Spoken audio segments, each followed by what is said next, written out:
Ouçam agora a última entrevista do nosso saudoso Bispo do Amor, Renato Suete, concedida ao nosso canal, e que achamos oportuna e de suma importância trazê-la para os dias atuais, tendo em vista que não somente ele, que nos outorgava total liberdade e autorização para divulgarmos, com exclusividade suas mensagens, o nosso canal também sempre foi vítima de inúmeras calúnias e tentativas de nos fazer parar, uma vez que nosso objetivo é sempre a verdade, e tão somente a verdade.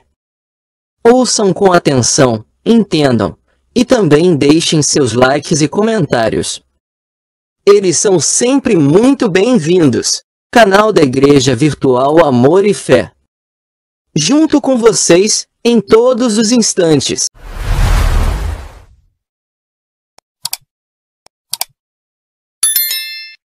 Ouçam com exclusividade algumas perguntas que um determinado inscrito do canal da Igreja Virtual Amor e Fé fez ao Bispo Renato Suete, e cujas perguntas, de certo modo, com um nível de meras fofocas e picuinhas, na tentativa de denegrir sua imagem, ele afirma só ter respondido em consideração ao seu colaborador e administrador do canal, a saber, Clério Cerqueira.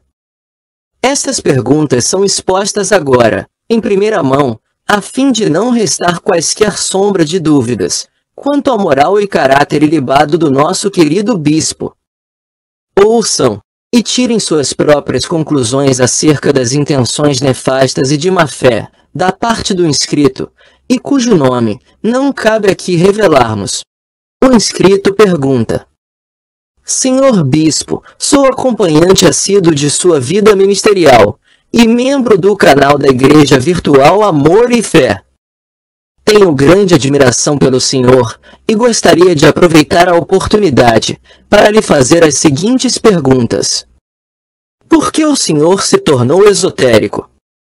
Por que nos seus programas de rádio, dizem que as esposas dos pastores sentavam no seu colo? O senhor e seu amigo Clério vão mesmo remontar seu ministério? Agradeço se puder responder. Abraços.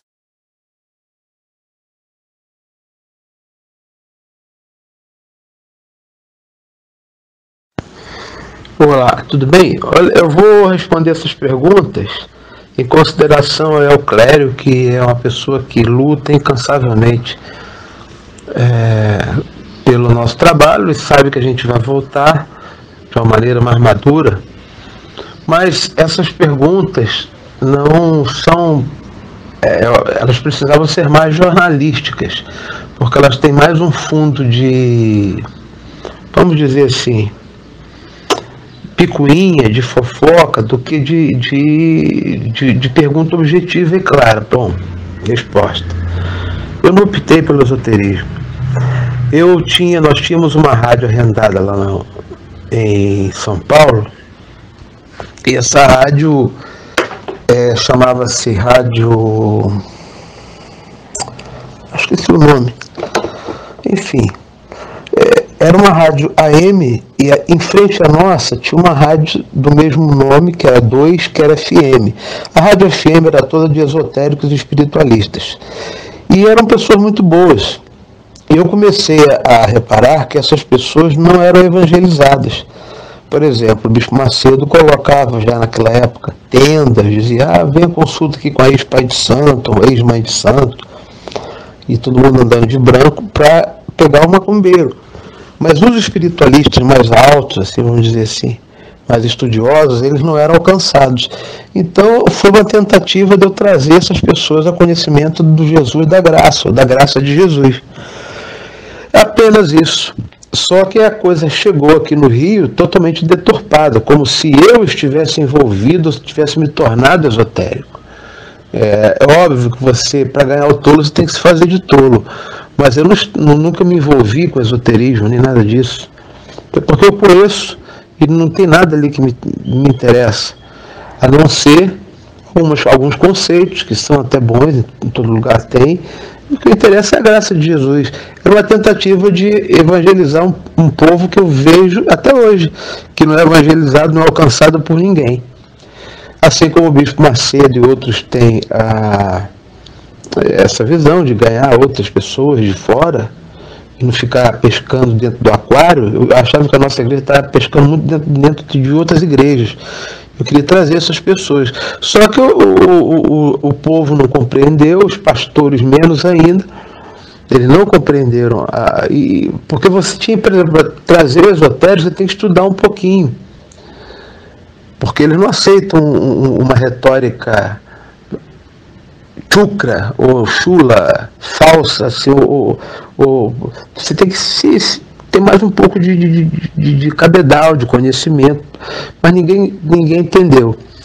Aí depois veio a calúnia do pastor Moraes, dizendo que eu tinha me tornado macumbeiro, e depois isso o Emerson levou para lá também. Com isso eles separaram a igreja, aproveitaram para dar o golpe, e a igreja se dividiu. Depois houve a separação com a Lúcia, e por isso a igreja fragmentou-se. Depois o Emerson pagou o advogado, o Emerson era meu bispo auxiliar, para colocar pessoas na justiça contra mim, em termos trabalhistas, e foi assim que a igreja se depauperou. Mas não se depauperou não, ela está viva. Hoje ela vive, tem um grupo chamado Olhos Iluminados no Facebook, e outros que são discípulos, são descendentes desse processo. Eu creio que Deus está preparando para a gente voltar até com mais autoridade, porque fomos nós que começamos isso. Quer dizer, começamos mesmo em televisão e rádio. Outros já vinham falando sobre isso, né? Não é que eu descobri isso, não. Mas nós é que colocamos isso. Colocamos na mídia mesmo, enfrentamos o sistema e pagamos um preço alto sobre isso. Bem, segundo, a outra coisa também que eu não tenho medo de me sentar na comodidade de, por exemplo, a igreja estava bombando, a igreja tinha dinheiro, eu podia me sentar naquilo ali e ficar quieto, ganhava muito dinheiro, a igreja estava bem financeiramente, estava tudo certinho, eu podia me sentar e ficar acomodado naquilo ali, mas eu não sou assim. Eu sempre quero descobrir algo novo, conhecer algo novo e trazer algo novo para a igreja, para que a igreja se refresque e venha a ser salutar, e não uma igreja velha, não é, que fica sempre como a Igreja Universal, que fica sempre naquilo, as mesmas campanhas, as mesmas repetições de campanhas. Eu sou, como diz uma frase de Belchior, é o meu jeito de deixar sempre de lado, tudo de lado na certeza, e arriscar tudo de novo sem compaixão. Eu posso arriscar tudo de novo, começar do zero, não tem problema. Desde que seja algo para refrescar, para trazer a igreja. O ministério é como uma pessoa, ele tem a fase dele de criança, de juventude e depois de madurez. Eu separo nessas três partes. Nós estávamos na fase ainda de jovens. Claro, eu errei também. Porque, onde que eu errei? Eu reconheço muito o meu erro. Eu exagerei demais na coisa no desejo de trazer os esotéricos, porque lá em São Paulo o nível cultural é até um pouco mais alto, nesse aspecto, né, de espiritualismo, e talvez eu tenha exagerado um pouco e passado uma imagem que não condizia com a realidade. Então eu também errei nisso aí, eu podia ser mais sutil. Tem o meu erro também. Bom, não corresponde à verdade, nada disso não. Lá no México era a igreja normal. Foi quando eu tive uma volta, pensando que eu podia voltar e colocar o trabalho que eu sempre quis, dar uma cara na Universal de igreja. E quem sabe até assoprar, dar um sopro de graça naquilo ali. Mas eu vi que a igreja estava pior ainda do que antes. Mas nunca houve isso não. Existe muita lenda, existe muita história, existe muita fofoca. E eu lamento muito que os próprios evangélicos, ou ditos cristãos, eles se envolvem com isso. E pior ainda, eles levam isso para frente, né? Sem ter o menor conhecimento da verdade, dizendo que eu fazia programas lá em São Paulo com esposas de pastores sentadas no meu colo. Como é que um pastor ia se submeter a ver a esposa dele sentada no meu colo? Por mais, acho que nem na Universal, por mais submisso, por mais escravo que eles sejam,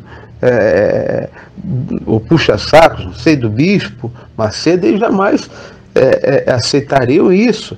São coisas assim, para lá de absurdas, que vocês devem ter cuidado no... não estou falando que foi você que falou, não sei quem falou não, nem me interessa, mas são coisas que são folclores, entendeu? Essa história que o bispo levou, parece que houve algo assim na África do Sul, mas no México não, nunca precisou de fazer isso. E eu também não peguei lá o trabalho no início, o que eu tinha lá eram as minhas músicas que foram a base para abrir a igreja lá, mas quem abriu foi o Romualdo. Nunca teve isso não lá no México não. E muita história, muito folclore, muita mentira, que eu me nego a responder até a falar sobre isso, porque não vale a pena, né? Mas tem que ter muito cuidado quando passar uma coisa para frente, para outra pessoa, porque eu encontrei uma pessoa uma vez que me assegurou, querendo me assegurar, que debaixo de cada igreja universal tinha um centro de macumba. Coisa ridícula, absurda, não é? Quer falar, fala outra coisa, fala uma coisa que tenha, uma base, não é? Agora falo sem base, sem conhecimento, coisas esdrúxulas, e etc e tal. Então essa é mais uma delas. Lá no México nunca teve nada disso não.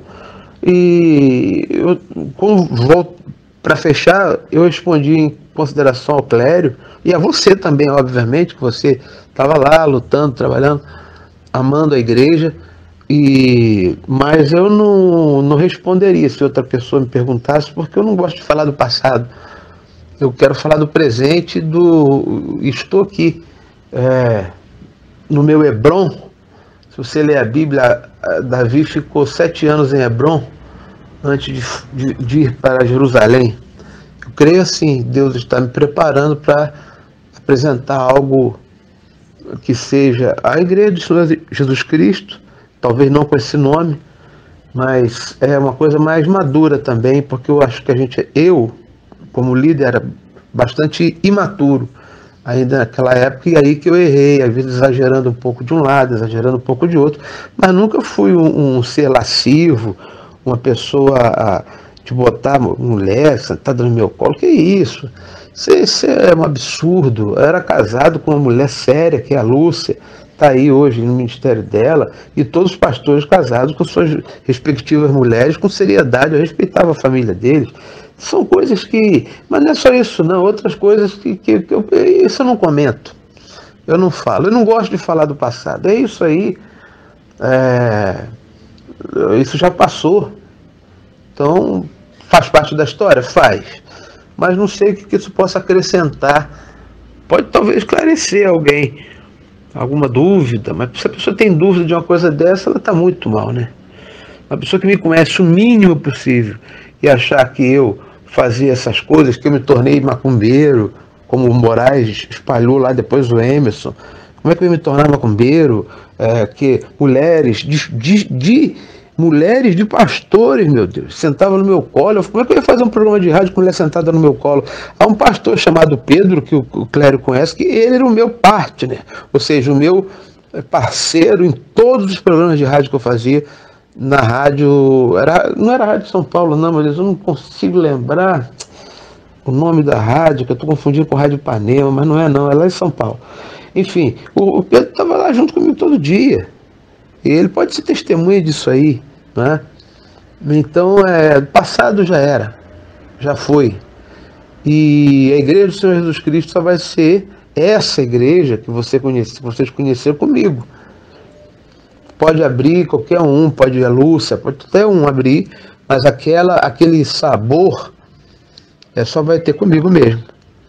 Mas eu quero voltar e não errar como eu errei antes, para que a gente tenha uma coisa mais sólida, mais tranquila. Eu tenho aprendido muito, estou sempre procurando aprender, eu sempre me coloco na vida como aprendiz e nunca como professor. Eu sou professor formado, óbvio, mas isso não significa nada. Eu nunca me coloquei como dono da verdade, nem senhor da verdade. Eu sou um aprendiz, estou aprendendo.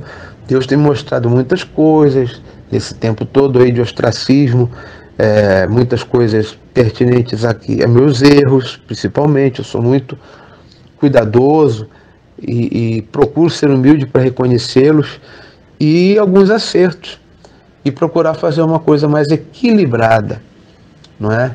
E sem aquela pretensão de vamos fazer grandes igrejas, etc e tal, porque não é essa a nossa pretensão, não. É falar para os escolhidos, e aquele que tiver ouvidos vai ouvir, quem não tiver não vai ouvir nunca. Um abraço, Deus te abençoe, Deus te guarde, e obrigado aí por você e pelo Clério por essa oportunidade. Fique com Deus.